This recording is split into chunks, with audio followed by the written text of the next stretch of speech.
Sinodi i Shenjtë i hierarkisë së Kishës Ortodokse Autoqefalit të Shqipërisë në përputhje me statutin e Kishës dhe në drejtimin e forlumturisë së tij,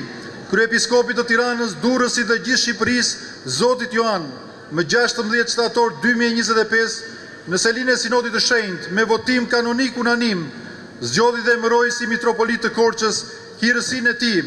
episkopin e deritanishëm të Krujës, zotin Anastas Mamaj, një hierark i përkushtuar, punëtor i dalluar i Ungjillit dhe me përvojë të mjaftueshme për të udhëhequr shërbesën e lartë të baritorisë.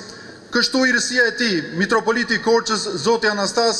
shpallet me hirin e Shpirtit të Shenjtë, bari i vërtet, kanonik dhe i ligjshëm i mitropolisë së Shenjtë të Korçës, me të drejtën të bekojë, të shenjtërojë dhe të kryejë të gjitha detyrat e tij episkopale.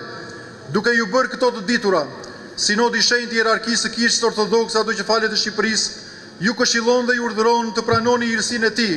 mitropolitin e Korçës, zotin Anastas, si bariun tuaj kanonik dhe të ligjshëm, t'i bindeni dhe t'i nënshtrojeni atij me gatishmëri sipas urdhërimit të Shkrimit të Shenjtë. Binduni udhëheqësve tuaj dhe nënshtrojeni atyre,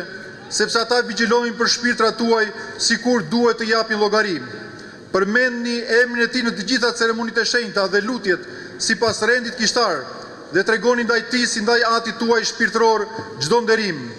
Hiri i kryebariut të lartë, shpëtimtarit tonë Isu Krisht dhe mëshira e tij e pafund qoftë me të gjithë ne.